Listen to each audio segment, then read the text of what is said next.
Hello dear students. आज हम twelfth physics lesson number 3 के एक्सरसाइज के सॉल्यूशंस देखेंगे, जिनमें हमारे पास में क्वेश्चन नंबर फर्स्ट है 3.1। 3.1 में कह रहा है आपसे the storage battery of a car has an EMF of 12 volt if the internal resistance of the battery is 0.4 ohm. What is the maximum current that can be the draw from the battery. आपसे कह रहा है कि एक storage battery है, उसका EMF 12 volt है, internal resistance की जो वैल्यू है वो 0.4 ओम है, तो मैक्सिमम करंट कितना होगा। फर्स्ट जो क्वेश्चन हमारे पास में 3.1 का solution, maximum current I maximum क्या होगा। आई मैक्सिमम मैक्सिमम करंट जो होगा I maximum equal total EMF upon total resistance. इसमें केवल इंटरनल रेजिस्टेंस दे रखा है, इंटरनल रेजिस्टेंस R दे रखा है। EMF की जो वैल्यू है वो 12 वोल्ट है, इंटरनल रेजिस्टेंस जो है वो 0.4 ओम है। ये डेसिमल हटा लो अब यहाँ से, 120 डिवाइड बाई 4। सो फाइनली हमारे पास में आंसर आ जाएगा 30 एम्पियर। 30 एम्पियर। नेक्स्ट अगला जो क्वेश्चन हमारा 3.2, क्वेश्चन नंबर 3.2। 3.2 में देखो, a battery of EMF 10 volt and internal resistance 3 ohm is connected to a resistor. एक 10 वोल्ट की बैटरी है जिसका इंटरनल रेजिस्टेंस 3 ओम है और एक रेजिस्टेंस से कनेक्टेड है। If the current in the circuit is 0.5 ampere, what is the resistance of the register. तो उस रेजिस्टेंस का रेजिस्टेंस कितना होगा। ठीक है, आगे आपसे कह रहा है what is the terminal voltage of the battery when the circuit is close. जब सर्किट क्लोज हो तब हमारे पास में टर्मिनल वोल्टेज क्या होगा। सेकंड में आपसे कह रहा है सपोज ये हमारे पास में एक बैटरी है और ये इसका इंटरनल रेजिस्टेंस स्मॉल r मान लेते हैं हम लोग। स्मॉल r की जो वैल्यू है, ये गिवन वैल्यू है हमारे पास में 3 ओम, और हमारे पास में जो बैटरी है, इस बैटरी का जो EMF है, बैटरी का EMF गिवन वैल्यू है 10 वोल्ट। ठीक है, ये हमारे पास में एक बैटरी है। अब इसको कनेक्ट किया गया है एक रजिस्टर से। ठीक है, और एक तो हमें इस रेजिस्टेंस R की वैल्यू बतानी है, और दूसरा जब सर्किट क्लोज हो तब इस सेल का टर्मिनल वोल्टेज क्या होगा। ठीक है, सो R की वैल्यू कैसे फाइंड करेंगे। तो करंट क्या होता है हमारे पास में, current I equal to total EMF upon total resistance. Total resistance क्या होगा, capital R plus small r। ठीक है, तो हमें R की वैल्यू फाइंड करनी है। R की वैल्यू फाइंड करने के लिए ऐसे रख दें क्या कि R plus small r equal E upon I। अब वैल्यू पुट कर दो इसमें। देखो कैपिटल R की वैल्यू हमें फाइंड करना है और स्मॉल r की वैल्यू, ये इंटरनल रेजिस्टेंस हमारे पास में 3 ओम दे रखा है। EMF जो है बैटरी का वो हमारे पास में 10 वोल्ट है, और करंट की जो वैल्यू है वो सर्किट में गिवन वैल्यू है 0.5 एम्पियर। इसमें जो फ्लो होने वाला जो करंट है ना I, ये हमारे पास में 0.5। आप इसको डिवाइड कर लो। सो R प्लस का 3 ओम इक्वल, ये डिवाइड कर जब आप करेंगे तो हमारे पास में ये वैल्यू आएगी 20, और R इक्वल 20 माइनस का 3। सो फाइनली हमारे पास में वैल्यू आ जाएगी 17 ओम।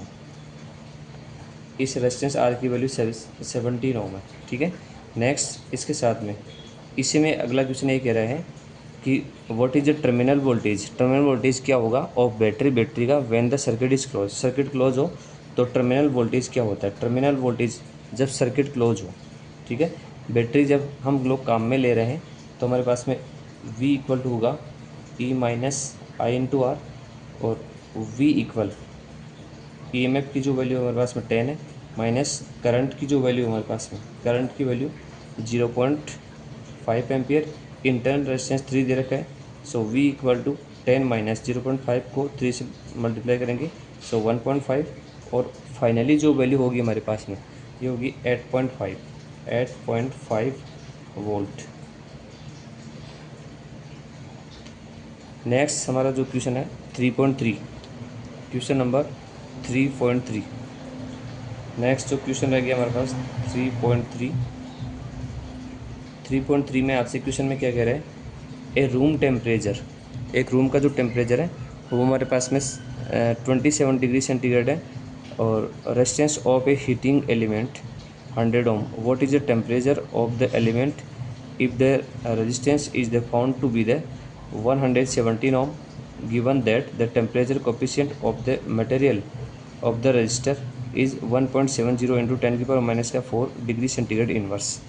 आपसे ये कह रहा है कि जब रूम टेम्परेचर फर्स्ट जो पहला जो टेम्परेचर हमारे पास में T1 की जो वैल्यू है वो 27 डिग्री सेंटीग्रेड हो, तब हमारे पास में रेजिस्टेंस है 100 ओम, यानी R1 की जो वैल्यू है वो 100 ओम है। ठीक है। नेक्स्ट अब आगे कह रहा है, आगे आपसे पूछ रहे हैं what is a temperature second जो है ना वो टेम्परेचर क्या होगा जिस टेम्परेचर पर रेजिस्टेंस अब हो जाएगा उसका कितना, सेकेंड जो रेजिस्टेंस है सेकेंड टाइम में वो हमारे पास 117 ओम हो जाता है। तो ये सेकेंड टेम्परेचर आपको बताना है। अब इसमें आपको अल्फ़ा की वैल्यू गिवन वैल्यू है, टेम्परेचर कोफिशिएंट अल्फ़ा की जो वैल्यू है ये गिवन वैल्यू हमारे पास में 1.70 इंटू 10⁻⁻⁴ डिग्री सेंटीग्रेड इनवर्स। ठीक है। सो इसका जब आप सॉल्यूशन करेंगे तो हमारे पास में अल्फ़ा जो होता है, अल्फ़ा जो होगा, अल्फ़ा हमारे पास में टेम्परेचर कोफिशिएंट का जो फॉर्मूला होता है, temperature coefficient alpha equal R2 minus का R1 upon R1 T2 minus T1। ठीक है। हमें T2 की वैल्यू चाहिए तो T2 माइनस T1 इक्वल ऐसे रख लो R2 माइनस का R1 अपॉन R1 और इनटू अल्फ़ा। अब वैल्यू पुट करते जाओ। देखो ये गिवन वैल्यू है हमारे पास में, यहाँ से वैल्यू पुट करते जाओ। सो T2 minus T1 equal R2। Final time में हमारे पास में रेजिस्टेंस 117 माइनस R1 ये है 100 अपॉन R1 ये 100 दे रखा है इंटू अल्फ़ा की वैल्यू 1.70 इंटू 10⁻⁻⁴। ठीक है। अब इसको सोल्व कर लीजिए। ये आप सब्ट्रैक्ट करेंगे तो यहाँ से आएगी 70 और ये जो 10⁻+2 और -4 तो ये तो रह गया। इसका डेसिमल हटा लो आप यहाँ से तो 170 ऊपर आप 20 ले लीजिए इंटू 10⁻⁻2। ठीक है। यहाँ 10⁻+2 10⁻⁻4। ठीक है। 10⁻⁻2 यहाँ से आप कैंसिल आउट कर दो तो 0 से 0 कैंसिल, 17 से काटेंगे 1 टाइम ये 10। ठीक है। और नेक्स्ट जो वैल्यू होगी हमारे पास में T2 माइनस का T1 इक्वल, देखो 10⁻⁻2 पर जाएगी प्लस में तो 10⁻3 हमें T2 की वैल्यू चाहिए। तो T2 की वैल्यू लेने के लिए T2 इक्वल ये होगा हमारे पास में 1000 प्लस का T1 और T1 की जो वैल्यू हमारे पास में 27 दे रखी है। तो फाइनली जो वैल्यू होगी 27 को ऐड कर दो तो फाइनली जो वैल्यू होगी 1027 डिग्री सेंटीग्रेड, ये फाइनल आंसर। ठीक है। नेक्स्ट जो हमारा जो क्वेश्चन होगा नेक्स्ट 3.4 क्वेश्चन नंबर 3.4 अगला जो क्वेश्चन है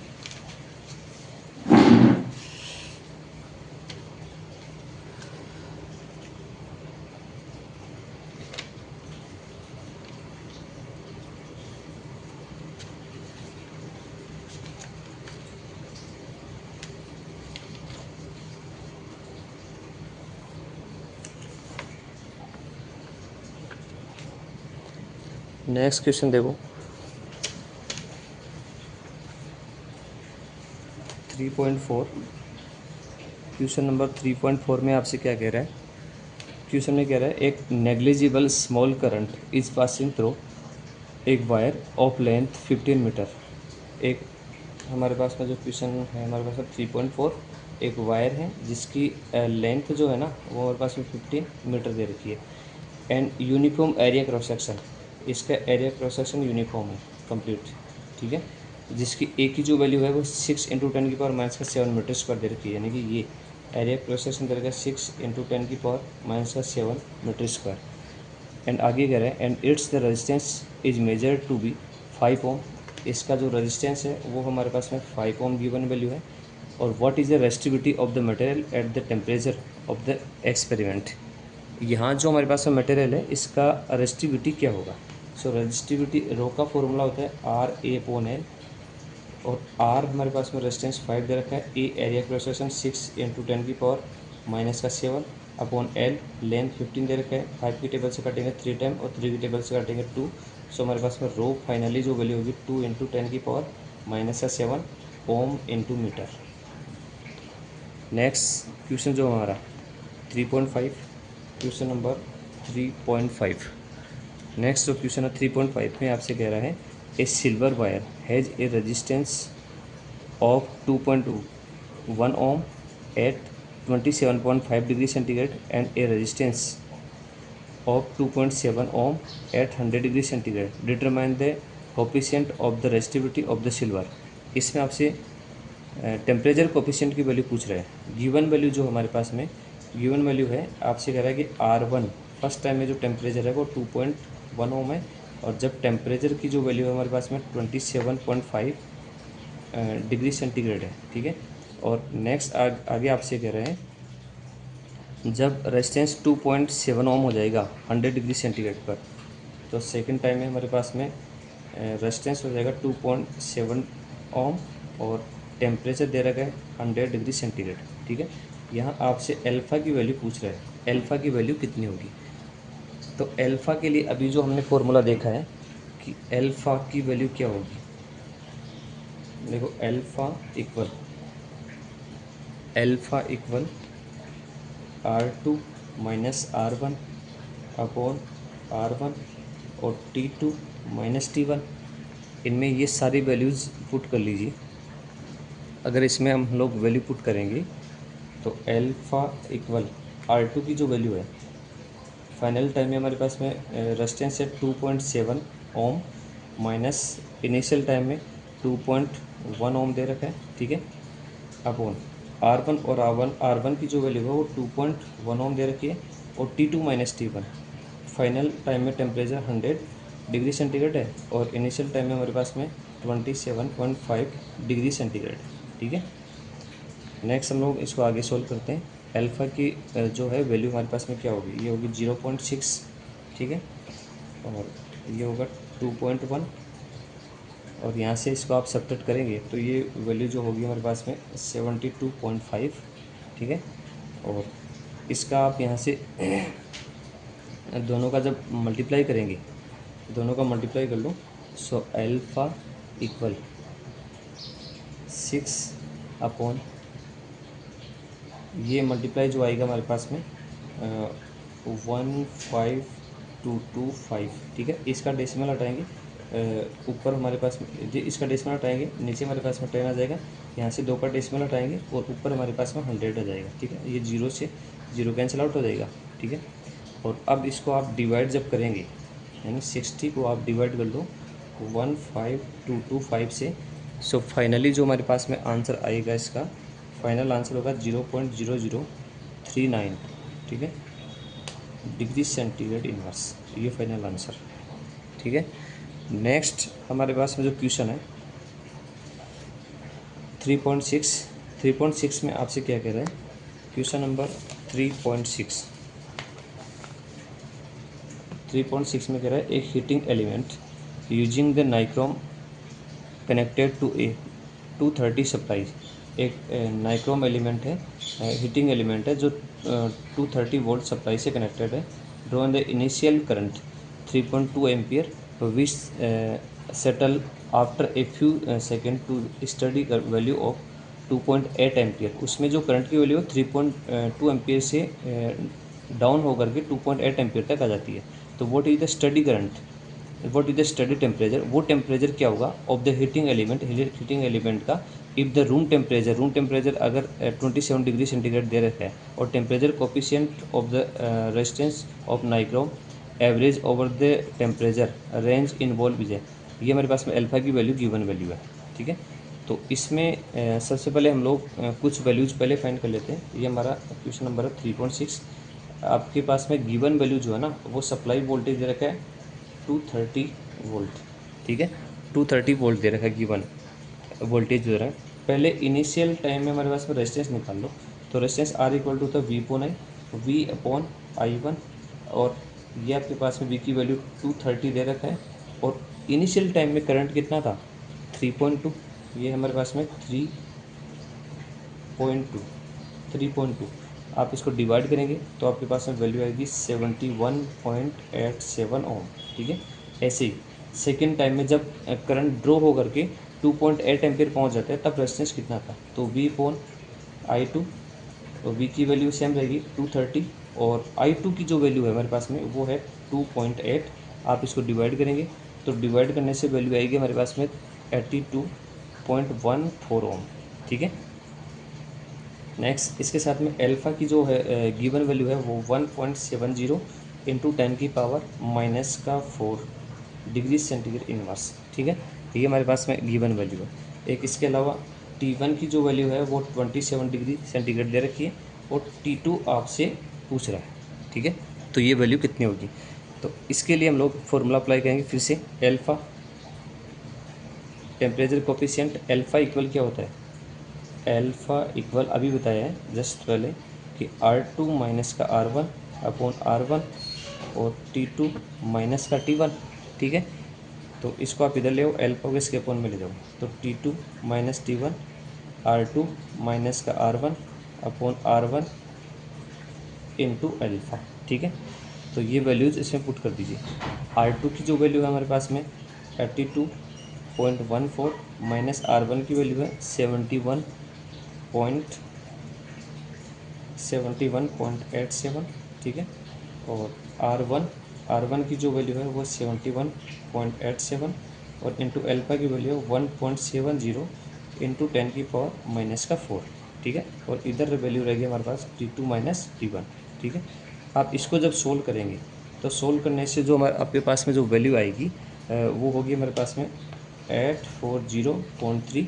अब T1 को इधर ले आओ, ये प्लस में आ जाएगा इधर, और T1 की वैल्यू 27 है, तो 840.3 प्लस का 27 आप इसको ऐड करेंगे, तो ऐड करने से फाइनल टाइम में जो टेम्परेचर आएगा हमारे पास में ये होगा 867.3 डिग्री सेंटीग्रेड। ये फाइनल टेम्परेचर होगा हीटिंग एलिमेंट। नेक्स्ट अगला जो हमारा क्वेश्चन जो होगा, नेक्स्ट क्वेश्चन दे रखा है 3.7 में जो क्वेश्चन दे रखा है इसमें आपसे कह रहा है the determine the current in each branch of the network so in the figure. ये जो फिगर दे रखा है ना, इस फिगर में हर एक ब्रांच में 1 2 3 4 एंड 5 हर एक ब्रांच में करंट की वैल्यू कितनी होगी। ठीक है, तो इसको सोल्व करने के लिए देखो 3.7, जब आप इसको सोल्व करेंगे तो इसको सोल्व करने के लिए देखो ये हमारे पास में जो डायग्राम दे रखा है ना, इस डायग्राम में हम लोग इसको फिर से बना लेते हैं कि ये तो हमारे पास में रह गया फर्स्ट रेजिस्टेंस, ये हमारा पास में ये सेकंड, और ये रह गया थर्ड, और ये हमारा फोर्थ रेजिस्टेंस, एक बीच में भी कनेक्टेड है। ठीक है, इस प्रकार से, और इसको एक रेजिस्टेंस से और कनेक्टेड किया गया और उसके साथ में एक बैटरी जुड़ी हुई है। ठीक है, इस प्रकार से, और बैटरी को मैं ई पॉइंट पे लेता हूँ, ये ई पॉइंट है, ये माइनस ये प्लस, ये 10 वोल्ट की बैटरी है और ये 10 ओम का रेजिस्टेंस है। सपोज इस बैटरी से फ्लो होने वाला जो करंट है ना वो आई है हमारे पास में, और इस पॉइंट को मैं ए पॉइंट कह रहा हूँ, ये हमारे पास में बी, ये सी और ये डी और ये ई पॉइंट रह गया। ठीक है, और ये हमारे पास में ये 10 ओम का है, ये 5 ओम का है, और ये भी 5 ओम का है, और ये 5 ओम का है, और ये हमारे पास में 10 ओम का। ठीक है, नेक्स्ट अब देखो इसमें हम लोग कंसिडर करते हैं कि I current junction point A पर आएगा, जंक्शन पॉइंट ए पर आएगा। जंक्शन पॉइंट ए पर आने के बाद में जैसे करंट यहाँ पहुँचता है तो करंट इस पर पहुँचने के बाद में हम लोग कंसिडर करते हैं कि इस ब्रांच ए डी में जाने वाला करंट है I1, तो ए डी में कितना करंट आएगा, ये होगा I माइनस I1। ठीक है, I1 करंट बी पॉइंट पर पहुंच जाएगा। सपोज बी और डी ब्रांच में करंट चला जाता है I2, तो इस ब्रांच में करंट कितना होगा, इसको हम लोग लिख देंगे I1 माइनस का I2। ठीक है, फिर से यहाँ से I माइनस का I1, इधर से I2, ये हमारे पास में जंक्शन पॉइंट डी पर आएंगे, और सी डी जो ब्रांच है हमारे पास में इसमें जो करंट होगा इसको हम लोग ऐसे लिखेंगे कि I माइनस का I1 और प्लस I2। ठीक है, ये हमारे पास में फिगर के अकॉर्डिंग हमने ये डिसाइड कर लिया है। अब इसमें हम लोग दो लूप लेंगे। देखो एक लूप तो है ABDA। ठीक है, सेकंड लूप होगा BCDE, BCDB। ठीक है, ये सेकंड लूप, दो लूप हम लोग यहाँ पर चूज करके चलेंगे, तो दोनों लूपों में हमारे पास में जो वैल्यूज़ होगी वो कितनी होगी हम लोग ये डिसाइड करेंगे। तो इसमें जो हम लोग फर्स्ट लूप लेके चल रहे हैं, फर्स्ट लूप जो है लूप ABDE, लूप ABDA, इस लूप में आप according to KVL, Kirchhoff voltage law के अकॉर्डिंग, ठीक है। अच्छा, एक चीज़ इसमें नोटिस करिए, हम लोग करंट की डायरेक्शन में चलेंगे तो वोल्टेज ड्रॉप नेगेटिव लेना है, करंट की अपोजिट डायरेक्शन में चलेंगे तो हमारे पास में वोल्टेज ड्रॉप जो है वो पॉजिटिव लेना है। डायरेक्शन में नेगेटिव और अपोजिट डायरेक्शन में चलेंगे तो पॉजिटिव। फर्स्ट देखो हमारे पास में AC हम लोग B पर जाएंगे तो 10 ओम का रेजिस्टेंस है, तो यहाँ पर जो वोल्टेज ड्रॉप होगा, हम लोग करंट की डायरेक्शन में चल रहे हैं तो माइनस का 10I1, फिर हम लोग B से D पर जाएंगे, डायरेक्शन चल रहे हैं तो माइनस का 5I2, फिर हम लोग D से A पर अपोजिट डायरेक्शन जा रहे हैं तो प्लस का I-I1 इंटू 5 और इक्वल 0। देखो इनमें से 5 कॉमन ले लो तो यहाँ से माइनस का 2I1 और माइनस का I2 और प्लस I माइनस I1 और इक्वल 0। देखो 5 कॉमन आ गया, यहाँ से 2 कॉमन आएगा और इसको हम 0 में डिवाइड कर देंगे, ठीक है। नेक्स्ट यहाँ से देखो, एक तो माइनस का 2I1 और माइनस का I1, ये तो होगा माइनस का 3I1 और इसके साथ में माइनस का I2 और प्लस का I और इक्वल 0। हम लोग इसको फाइनली ऐसा लिख सकते हैं कि I को दूसरी साइड ले जाओ तो 3I1 प्लस का I2 इक्वल I, ठीक है। और इसको आप इक्वेशन नंबर फर्स्ट कह दो, इक्वेशन नंबर फर्स्ट, ठीक है। नेक्स्ट हम लोग आगे बढ़ते हैं। अगला जो हमारा पास में जो क्वेश्चन है हमारा नेक्स्ट जो रह जाएगा, इसमें ये जो हमारे पास में लूप जो रह गया, इस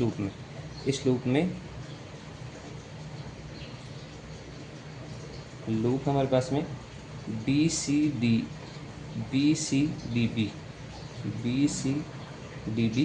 इसमें देखो B से C पर जाएंगे, डायरेक्शन चल रहे हैं तो माइनस का 5I1 माइनस का I2, फिर से हम लोग ऑपोजिट डायरेक्शन में आ रहे हैं तो ऑपोजिट डायरेक्शन में अगर आएंगे आप लोग तो प्लस में वैल्यू होगी, तो ये हमारे पास में प्लस का 10 और ये होगा I minus I1 plus I2, ठीक है, और I2। नेक्स्ट हम लोग D से फिर हम लोग B की तरफ बढ़ेंगे तो हमारे पास में 5I2, ये ऑपोजिट डायरेक्शन जा रहे हैं तो प्लस का 5I2 और इक्वल 0, ठीक है। आप इसे सॉल्व कर लीजिए, सब में से 5 कॉमन लेंगे, 0 में डिवाइड कर दो तो यहाँ से तो रह जाएगा माइनस का I1 और प्लस का I2, और यहाँ से आप लोग कॉमन लेंगे तो प्लस का 2 और I माइनस I1 और प्लस का I2 और प्लस I2, ठीक है, और इक्वल 0, ठीक है। अब आप इसमें पहले तो देखो हमारे पास में एक तो I2, ठीक है, और 2I2 और ये I2, ठीक है। तो फाइनली जो हमारे पास में वैल्यू होगी, आप इसको कैलकुलेशन करेंगे तो कैलकुलेशन करने से हमारे पास में जो I2 की जो वैल्यू होगी वो होगी हमारे पास में 4I2। देखो 1 2 और ये 2 से मल्टीप्लाई हुआ तो ये हमारे पास में, ठीक है, तो 4I2। इसके साथ में I1, तो I1 माइनस का I1 और ये माइनस का 2I1 तो माइनस का 3I1, माइनस का 3I1, ठीक है, और इसके साथ में यहाँ से 2I1 प्लस का 2I, ठीक है। आप इसको दूसरी साइड ले जाओ तो हम लोग ऐसा लिख सकते हैं कि इसको फाइनली जो हम लोग लिख पाएंगे, इसको फाइनली जो होगा हमारे पास में इस इक्वेशन को हम लोग ऐसे लिख देंगे कि 3I1 और माइनस का 4I2 इक्वल 2I, क्योंकि देखो ये इक्वल 0, ये दूसरा जाएगा माइनस में तो दोनों तरफ माइनस से मल्टीप्लाई करेंगे, फिर से प्लस में जाएगा, देखो ये माइनस में ये प्लस में जाएगा, ठीक है। इसको इक्वेशन नंबर 2 कह दीजिए। अब इक्वेशन नंबर 1 और 2 दोनों को काम में ले गया ना, I1 और I2 की वैल्यू निकाल लो। तो एक बार तो क्या करना है आपको, इक्वेशन नंबर 1 में से इक्वेशन नंबर 2 को सब्ट्रैक्ट कर दो, ठीक है। सब्ट्रैक्ट करेंगे तो 3I1 से 3I1 कैंसिल आउट हो जाएगा, ठीक है। इक्वेशन नंबर 1 और इक्वेशन नंबर 2 को आप सब्ट्रैक्ट करो, तो सब्ट्रैक्ट करेंगे तो 1 में से 2 सब्ट्रैक्ट करेंगे तो ये दोनों कैंसिल आउट हो जाएंगे, ठीक है। और इसके अलावा हमारे पास में ये जो रह जाएगा हमारे पास में, एक तो रह जाएगा I2, ये प्लस हो जाएगा, तो प्लस का 4I2 इक्वल, इन दोनों का जब आप एडिशन करेंगे तो ये होगी हमारे पास में फाइनल जो वैल्यू होगी। देखो सब्ट्रैक्शन करने से हमारे पास में ये माइनस में, फिर ये प्लस में, फिर ये माइनस में, ठीक है। तो माइनस का 2I और प्लस का I, ठीक है।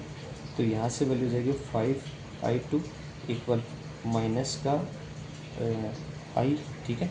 और I2 की जो वैल्यू होगी वो माइनस का I/5, ठीक है। ये I2 की वैल्यू आ गई। अब इसमें I2 की वैल्यू आ गई, ऐसे आप I1 की वैल्यू ले लो। तो I1 की वैल्यू कैसे निकालेंगे? I1 की वैल्यू निकालने के लिए इन दोनों इक्वेशन को आप ऐड कर दो, ठीक है। इन दोनों इक्वेशन को आप ऐड कीजिए। तो ऐड करने से हमारे पास में वैल्यू जो आएगी, इसको मैं फाइनल रख देता हूँ। फाइनल जो वैल्यू होगी हमारे पास में I1, और I1 की जो वैल्यू है I1, ये होगी हमारे पास में 2I/5, ठीक है। नेक्स्ट हम लोग आगे बढ़ते हैं। ये I1 I2 आ गया है, तो एक लूप और चूज करेंगे हम लोग। एक लूप हमारे पास में ABCD, सॉरी ABCEA, ठीक है। लूप ABCEA, यहाँ से देखो ये लूप, ये कंप्लीट लूप जो है ना, इस लूप पे फिर से KVL अप्लाई करेंगे हम लोग। इस लूप पर KVL अप्लाई करो, तो सबसे पहले हम लोग ए से चल रहे हैं, तो यहाँ से होगा माइनस का 10I1, फिर हम लोग यहाँ बढ़ेंगे आगे, तो ये होगा माइनस का I1 माइनस का I2 इंटू 5, फिर हम लोग आगे बढ़ रहे हैं। तो ये हमारे पास में जो हमारे पास में बैटरी है, ठीक है। बैटरी जो है हमारे पास में, ये नेगेटिव से पॉजिटिव टर्मिनल की ओर चल रहे हैं हम लोग, करंट की डायरेक्शन में चल रहे हैं, ठीक है।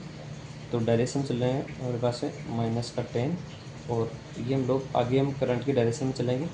तो करंट की डायरेक्शन में ये जो वैल्यू होगी हमारे पास में माइनस का 10 इंटू I, ठीक है, तो इक्वल 0, ठीक है। तो यहाँ से आप ये 10 को आप दूसरी साइड ले जाओ, और बाकी इसको सोल्व कर लीजिए। अगर इसको हम लोग सोल्व करते हैं, फाइनली हम लोग इसको सोल्व करेंगे आप, तो सोल्व करने से जो वैल्यू जो होगी हमारे पास में, I की जो वैल्यू रहेगी, I की वैल्यू क्या आएगी? देखो I की जो वैल्यू रहेगी, इसको सोल्व करने से I की जो वैल्यू रहेगी हमारे पास में, फाइनल जो I की जो वैल्यू आएगी,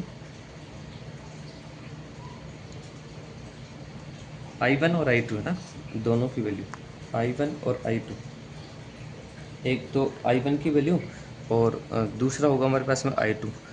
I1 और I2 दोनों की वैल्यू यहाँ से, इन दोनों में से पुट कर देंगे हम लोग।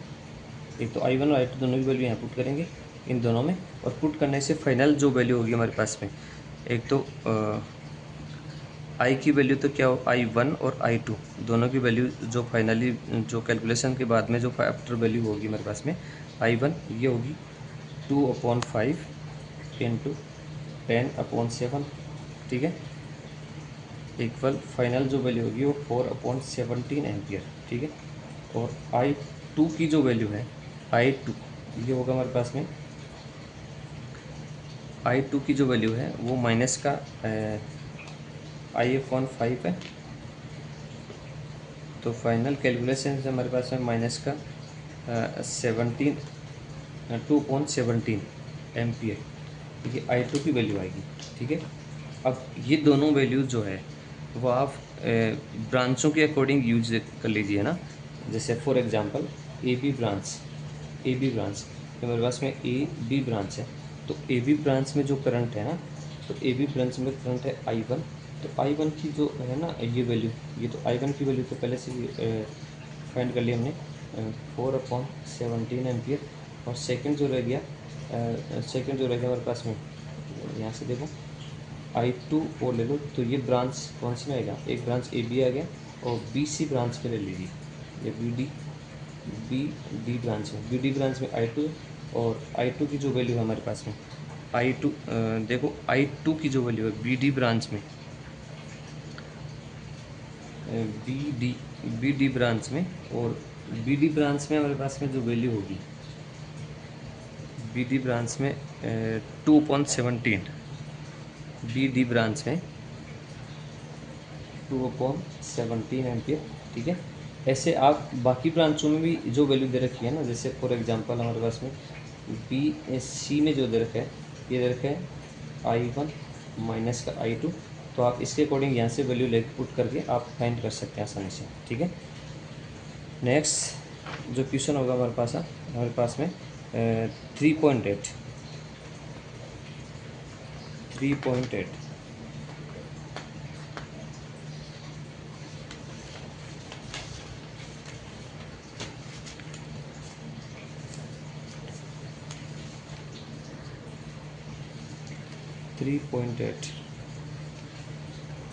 देखो 3.8, ठीक है।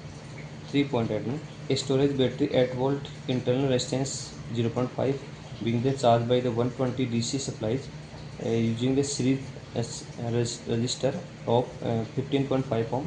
What is the terminal voltage of the battery during the charging? What is the purpose of the having a series register is the charging circuit in the charging circuit, ठीक है।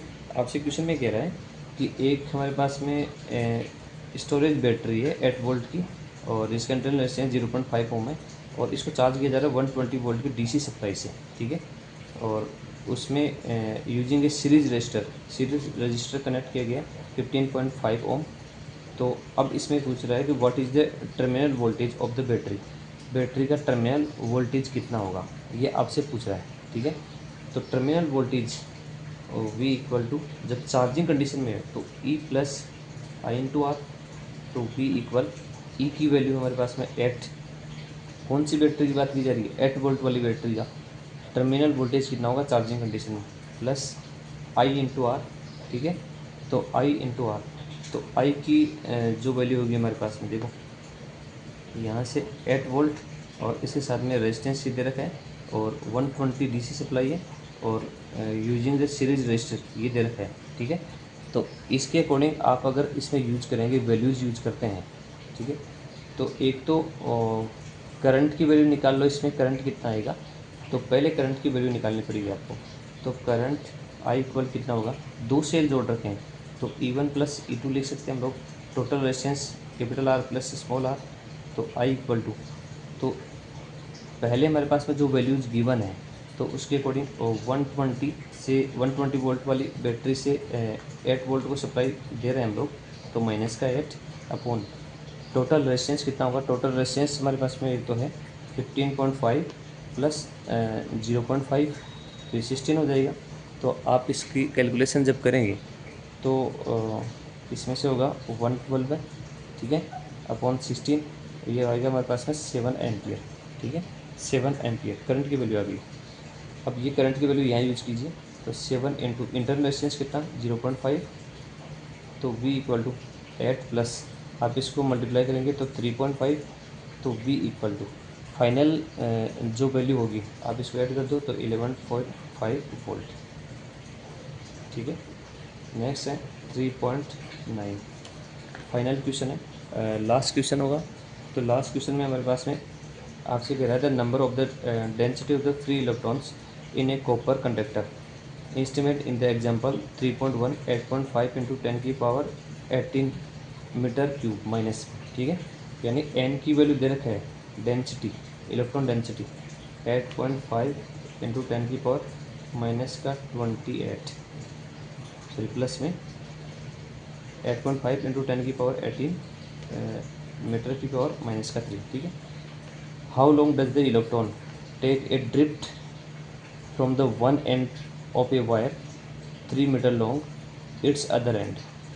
आपसे कह रहा है कि एक इलेक्ट्रॉन जो है ना वो how long does a electron take the drift from one end to a wire 3 meter long to other end, यानी 3 मीटर लंबाई वाले एक कंडक्टर के एक एंड से दूसरे एंड तक इलेक्ट्रॉन्स पहुंच रहे हैं, ठीक है। तो उसमें उनको कितना टाइम लगेगा, टाइम की वैल्यू पूछ रहा है, ठीक है। और उसमें एरिया क्रॉस सेक्शन की जो वैल्यू है ना वो गिवन वैल्यू है, ठीक है, और एक करंट की वैल्यू दे रखा है। तो अब एक चीज़ ध्यान दो आप कि टाइम की वैल्यू पूछ रहा है, टाइम क्या होता है, डिस्टेंस अपॉन वेलोसिटी, और इन ड्रिफ्ट वेलोसिटी हम लोग काम में लेंगे। अब ड्रिफ्ट वेलोसिटी और करंट में क्या रिलेशन होता है कि वी डी इक्वल होता है आई अपॉन एन ए ई, ठीक है। इसमें वैल्यू रख दो टी इक्वल टू एल और बी डी की वैल्यू आई, एन ए ई ऊपर भेज दो, एन ए ई। अब इसमें वैल्यूज़ पुट करते जाओ। वैल्यू अगर पुट करेंगे, लेंथ हमारे पास में दे रखा है 3, ठीक है। और अभी जो डेंसिटी दे रखा है 8.5 इंटू 10⁻28 इंटू इसके साथ में area of cross section. Area of cross section की जो वैल्यू दे रखी है गिवन में, गिवन वैल्यू जो है ना 2 इंटू 10⁻⁻6 इंटू ई, इलेक्ट्रॉन का charge 1.6 into 10⁻⁻90 upon I. Current की जो वैल्यू दे रखी है, करंट की वैल्यू है हमारे पास में 3 एम्पियर, ठीक है। ये करंट की वैल्यू 3 एम्पियर। फाइनली जब आप इसको सोल्व करेंगे तो आपके पास में जो वैल्यू होगी हमारे पास में, फाइनल जो वैल्यू रहेगी, अगर आप इसको इसकी जो है वैल्यू अगर आप सेकंड में अगर फाइंड करना चाहो तो अप्रोक्सीमेटली जो वैल्यू होगी मेरे पास में, इसकी वैल्यू जो होगी वो 72 इंटू 10⁻⁻4 ये सेकंड। और आप इसको अगर सोल्व करेंगे आवर में तो ये होगा 7 आवर, लगभग जो हमारे पास में मिनट्स में जो हमारे पास में टाइमिंग होगा 7 आवर समथिंग हमारे पास में 7 आवर 31 या 51। देखो ओवर में आप इसको 60 से डिवाइड कर लेना, 7 आवर समथिंग जो वैल्यू होगी इसमें, ठीक है। ओके।